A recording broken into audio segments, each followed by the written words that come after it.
21대 대선 투표일이 이제 11일 앞으로 다가온 가운데 최근 여론조사에서 이재명 후보가 앞서곤 있지만 지지율은 하락 추세고 김문수, 이준석 후보는 상승하고 있습니다. 보수 유권자들의 결집이 시작되면서 지지율 격차가 줄어드는 양상인데요. 오늘 나온 여론조사와 함께 지지율 추이 살펴보겠습니다. 이동우 YTN 해설위원실장 나와 있습니다. 어서 안녕하십니까? 네, 안녕하십니까? 네, 지금 보니까 여론조사 추이에 약간의 변화가 있는 것 같은데요. 먼저 오늘 나온 갤럽 여론조사부터 좀 살펴볼까요? 예, 오늘 갤럽 여론조사를 보면 이재명 후보가 여전히 오차범위 밖에서 앞서고는 있는데요. 예. 하지만 전반적으로 봤을 때 이재명 후보의 지지율은 조금 떨어지고요. 김문수 후보와 이준석 후보의 지지율은 상승하는 그런 상황을 보여주고 있고, 또 이재명, 김문수 후보 간의 그 지지율 격차가 크게 줄어들고 있습니다. 지난주에는 22%포인트 격차였는데요. 이번 주에는 한 자릿수인 9%포인트 차이로 크게 줄었습니다. 그래픽 화면을 보면서 자세하게 설명을 드리도록 하겠습니다. 화면을 보시면요. 지난주에 이재명 후보는 51%에서 이번 주는 45%로 6%포인트 줄었고요. 김문수 후보는 지난주에 29%에서 이번에는 36%로 7%포인트가 올랐습니다. 이재명 후보는 어제 MBS 조사와 똑같이 10%를 기록을 했는데요. 아무래도 이 전화 면접 조사에서 이 두 후보의 지지율과 이 보수 후보의 지지율이 조금씩 올라가는 것은 전반적으로 보수의 어떤 지지가 좀 결집하는 그런 양상을 보인다 이렇게 할 수 있고요.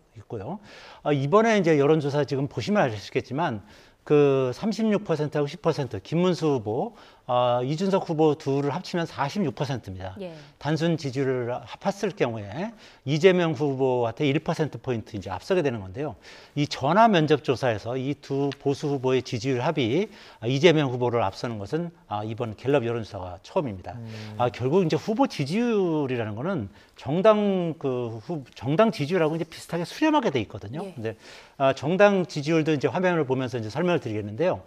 보시다시피 지난주에 48대 35로 18%포인트 정도 차이가 나다가 이번 주에는 그 격차가 42대 36으로 크게 줄었죠. 6%포인트 차이로 크게 줄은 것입니다. 결국 이 정당 지지율이 크게 줄면서 결국은 후보 간 지지율도 상당히 많이 좁혀졌다. 이렇게 볼 수 있을 것 같습니다. 근데 지역별로도 보면은 좀 달라진 표심이 엿보인다고요? 네, 그렇습니다. 전반적으로 이제 지역별로 보면 수도권에서는 이재명 후보가 상당히 강세를 보이고 있고, 영남권에서는 비교적 이제 김문수 후보가 강세를 보이는데요. 화면을 보면서 설명을 드리겠습니다. 화면을 보시면은 인구가 가장 많은 경기도 인천 이 지역에서는 이재명 후보가 46%, 김문수 후보가 32%로 이제 차이가 큰데요. 대전, 세종, 충청이 좀 눈에 띕니다. 김문수 후보가 41%, 이재명 후보가 38%로 이 충청권에서 김문수 후보가 앞서기 시작했고요. 호남에서는 여전히 압도적으로 이재명 후보가 앞서고 있고, 대구, 경북에서 60대 22로 김문수 후보가 크게 앞서고 있고요. 다음에 부산, 울산, 경남. 이게 이제 부경이라고 불리는 이 경남 지역에서 45대 36으로 이제 김문수 후보가 앞서고 있는데, 최근 여론조사를 보면 대구, 경북에서도 이재명 후보 지지율이 30%를 넘는 경우도 있었고, 부경 지역 같은 경우는 거의 붙어 있는 경우도 많았고, 오히려 또 어떻게 보면 이재명 후보가 앞서는 경우도 있었거든요. 이제 이걸 보시면 영남 표심은 확실히 이제 보수 후보로 이제 결집이 된다 이렇게 볼 수가 있고, 전반적으로 이제 다른 보수의 어떤 유권자들이 점차 이제 결집하고 있는 양상을 보인다 이렇게 볼 수 있을 것 같습니다. 네. 자, 지금까지 갤럽 여론조사를 좀 살펴봤는데 이번에는 어제 나온 NBS 여론조사 내용도 좀 볼까요? 예, 참 MBS 여론조사를 말씀드리기 전에요. 예. 좀 전에 이제 요 전 시간에 민주당 전영기 의원이 출연을 해서 네. 오늘 이 갤럽 여론조사가 보수 표심이 너무 과표집됐다 이렇게 이제 주장을 했었거든요. 예. 근데 오늘 실제로 보면 보수가 한 350명 표집이 됐고요. 진보가 250명이었어요. 그런데 어제 금요일, 수요일 날 발표된 YTN과 엠브레인 퍼블릭 조사 때도 보수가 330명, 진보가 215명 이렇게 표집이 됐거든요. 네. 이제 전반적으로 지금 보수가 좀 이제 과표집되는 측면이 전혀 없다고 할 수는 없지만, 전반적인 전화면접 여론조사에서는 이제 보수가 더 많은 것으로 이렇게 지금 나오고 있는 거거든요. 그런데 전반적으로 이제 이 여론조사 전문가들은 이것은 보수가 과표집됐다기보다는 전반적으로 지금 이제 보수 유권자들이 더 많기는 한데 전반적으로 이재명 후보가 중도 보수 공략을 계속하면서 보수가 상당 부분 이재명 후보 지지로 돌아섰기 때문에 지금 이재명 후보가 유리한 구도로 가고 있다 이렇게 설명하고 있고요. 예. 좀 전에 말씀하신 이제 MBS 여론조사로 가겠습니다. 이게 매주 목요일 날 이제 여론조사 하는 건데요. 제가 화면을 보면서 설명드리겠습니다. 여기서도 이재명 후보가 49에서 46으로 3%포인트 하락했고요.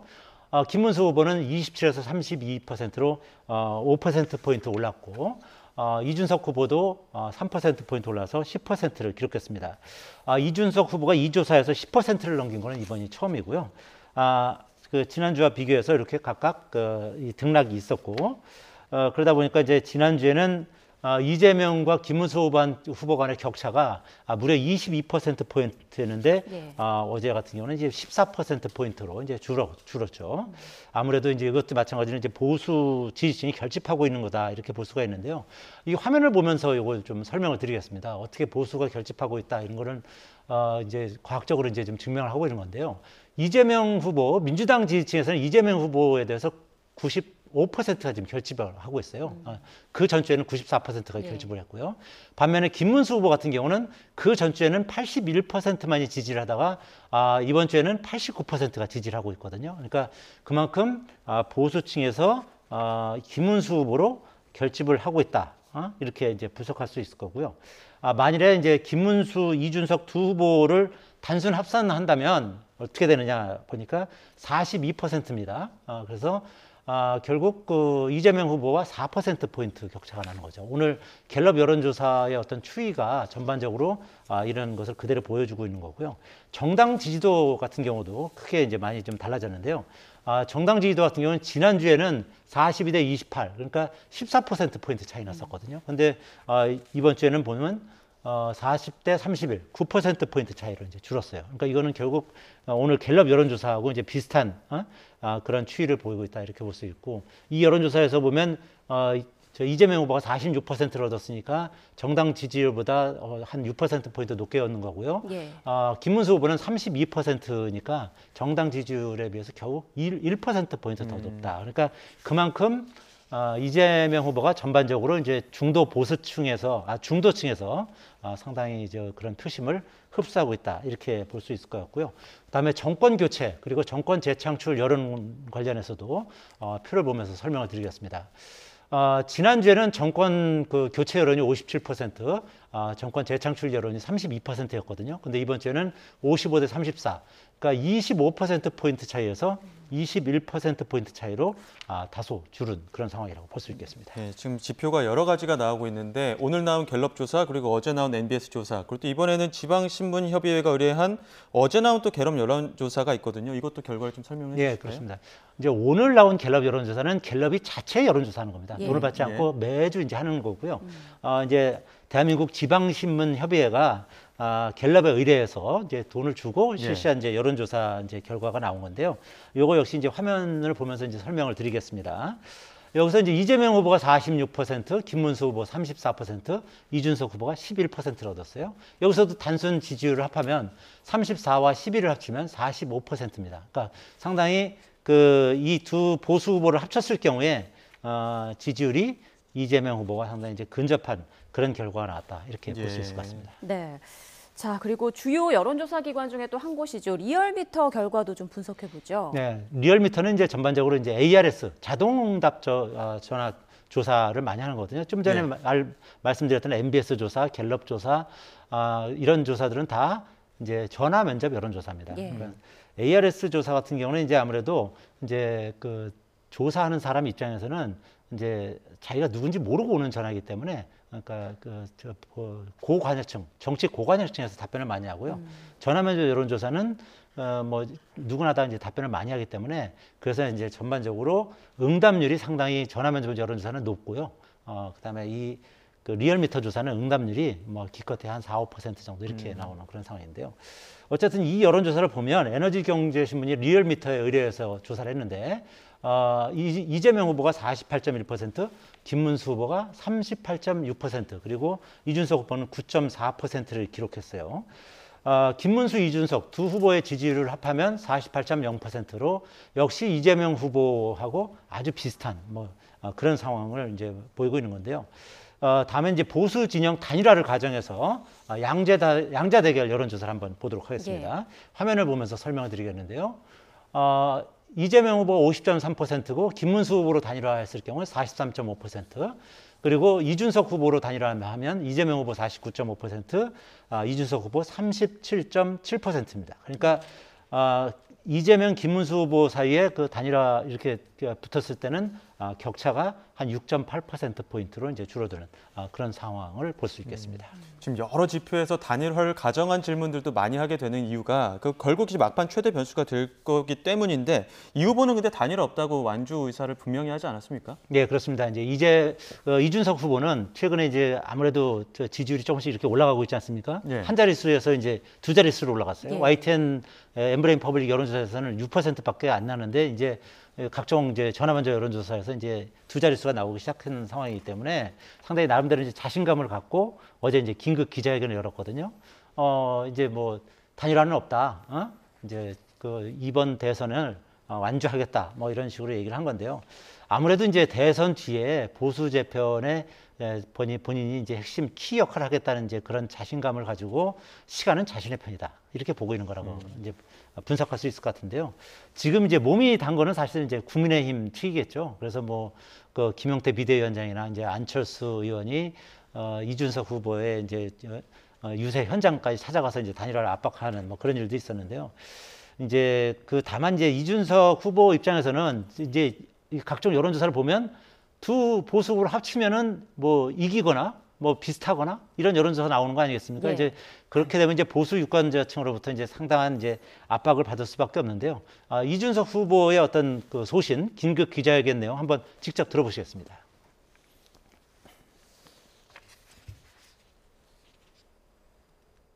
이번 대통령 선거에 저 이준석과 개혁신당은 끝까지 이준석 그리고 개혁신당의 이름으로 반드시 승리할 것입니다.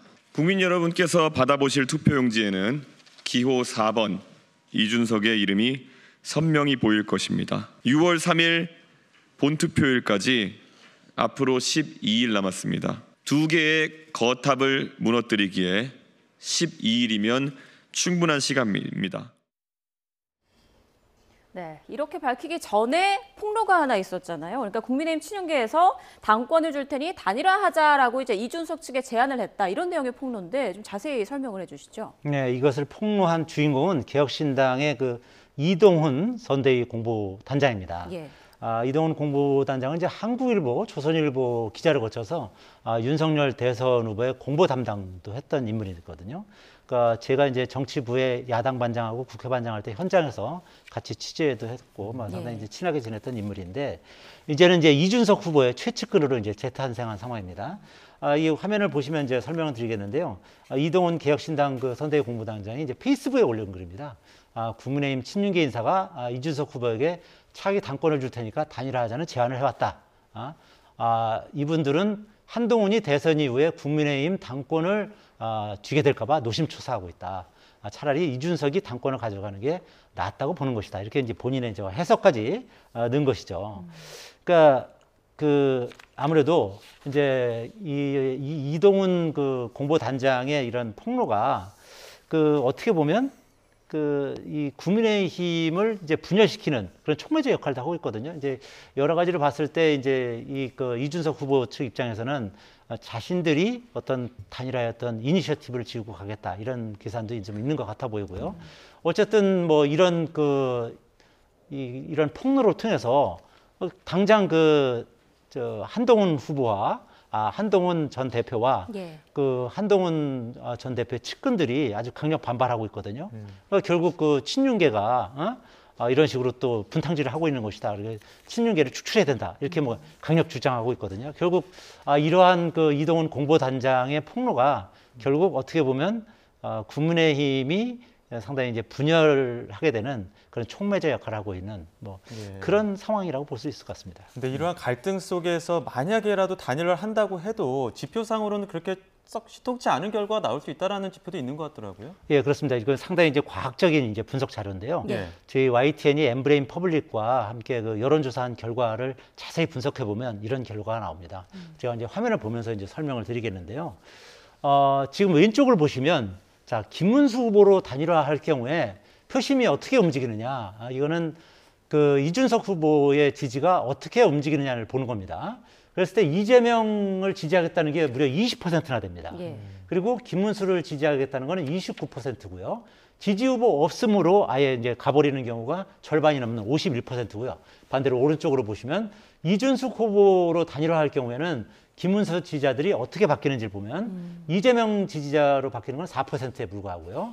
이준석 지지로 바뀌는 거는 44%, 그리고 지지 후보 없음이 48%, 잘 모르겠다. 기타 후보를 지지하겠다가 4%입니다.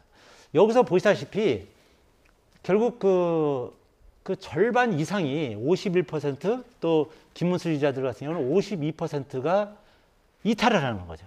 그리고 심지어 그 이준석 지지자들 같은 경우는 김문수 후보로 단일화하면 20% 정도가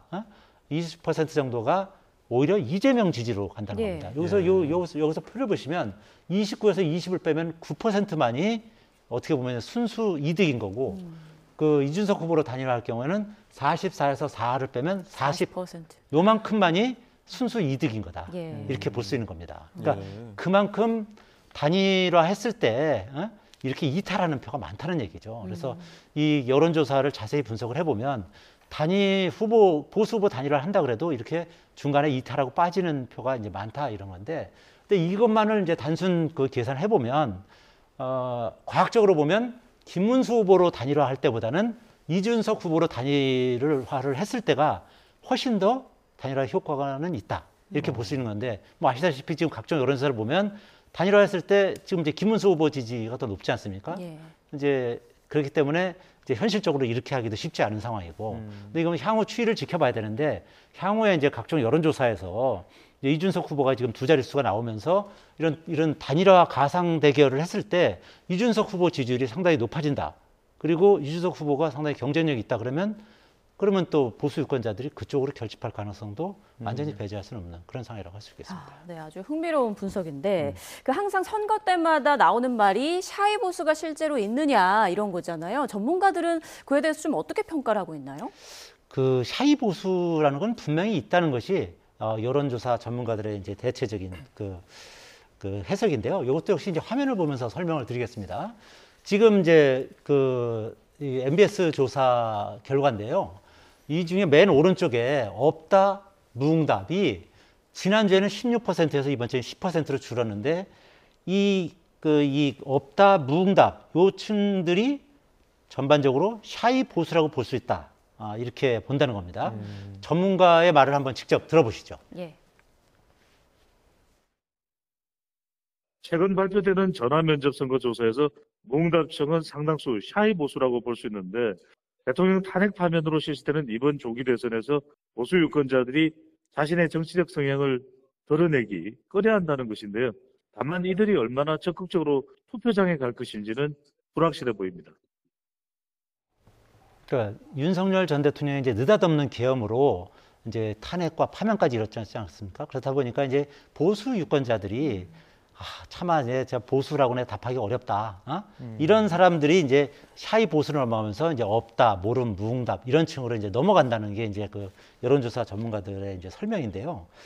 최근 이제 두 차례 대선에서 한 투표율이 77% 정도였어요. 예. 그러니까 결국 이들 이제 무응답층 같은 경우는 결과적으로 투표 요인이 생기지 않는 한은 기권할 가능성이 높다 이렇게 볼 수 있는데, 아까 이제 오늘 갤럽 여론조사처럼 만약에 이제 보수 유권자들이 합치거나 그다음에 이제 이재명, 김문수 후보의 지지율이 격차가 한 자릿수 이내로 좁혀지거나 이럴 때는 뭐 투표장으로 향할 가능성을 이제 완전히 배제할 수 없다. 이런 것이 이제 여론조사 전문가들의 이제 분석인데요.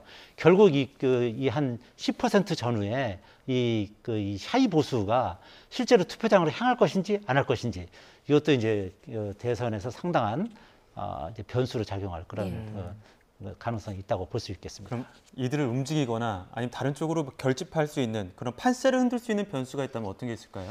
근데 뭐 아시다시피 이제 저 아까도 설명드렸습니다만 이제 이번 대선은 윤석열 대통령의 어이없는 그 계엄, 그리고 그거로 인해서 이제 파면돼서 이제 대통령 선거를 하는 거다 보니까 이른바 이제 내란 세력에 대한 심판이다 이런 성격이 강하지 않습니까? 그런 상황이기 때문에 민주당 후보한테 상당히 유리한 그런 구도에서 치러지는 게 사실이지 않습니까? 예. 그래서 보수 진영에서는 뭐 그 민주당이 집권을 하면 뭐 입법, 사법, 행정 모든 것을 다 쥐게 되는 것이다. 그래서 절대 권력은 절대 부패하는 것이다. 뭐 이런 식으로 설명을 하면서 반 이재명 정서를 계속 이제 자극하는 이제 그런 전략을 쓰고 있거든요. 이제 앞에서 제가 이제 설명을 드렸듯이 이제 이 보수 후보 단일화가 어떻게 보면 이제 가장 큰 변수라고는 할 수 있겠는데, 조금 전에 이제 과학적으로 제가 설명드렸지 않습니까? 효과는 상당히 제한적일 수밖에 없습니다. 그래서 이마저도 이제 효과를 보려면 사전 투표 이전에는 이제 단일화가 성사돼야 되거든요. 사전 투표는 다음 주 그 목요일, 금요일, 29일, 30일 실시됩니다. 그러니까 29일 이전에, 그러니까 적어도 28일까지는 단일화가 성사돼야 된다 이렇게 봐야 되는 거고요. 또 이른바 빅텐트로 불리는 이제 외연 확장을 위해서 상대 진영 인사를 뭐 많이 영입한다든지 또 막판 지지층 결집 여부도 상당한 변수다 이렇게 볼 수 있겠고요. 특히 이제 보수 진영에서는 윤석열 전 대통령 탄핵을 둘러싼 갈등을 얼마나 해소하느냐 이게 이제 관건인데, 최근에 아시다시피 뭐 윤석열 전 대통령이 그 선거 부정선거 관련한 영화도 이제 보고 뭐 그렇지 않았습니까? 이런 식으로 행보를 보이는 것이 결국은 국민의 입장에서는 엄청 부담이 되는 이제 그런 변수라고 할 수 있겠죠. 그래서 윤석열 전 대통령이 얼마나 활발하게 행보를 보이느냐 이것도 이제 큰 변수라고 할 수 있겠고요. 그리고 이제 홍준표 전 시장하고 한동훈 전 대표가 이제 얼마나 이제 화학적 결합을 해줄 수 있느냐 이런 것도 이제 상당히 이제 변수라고 볼 수 있겠고요. 또 앞으로 이제 오늘 밤에도 이제 그 TV 토론이 있지 않습니까? 그러니까 앞으로 이제 2번 이제 TV 토론이 나가는데, TV 토론에서 어떤 말실수 또는 이제 가짜 뉴스 관련 공방 이런 것이 이제 확산될 경우에도 표심에 영향을 줄 수 있고요.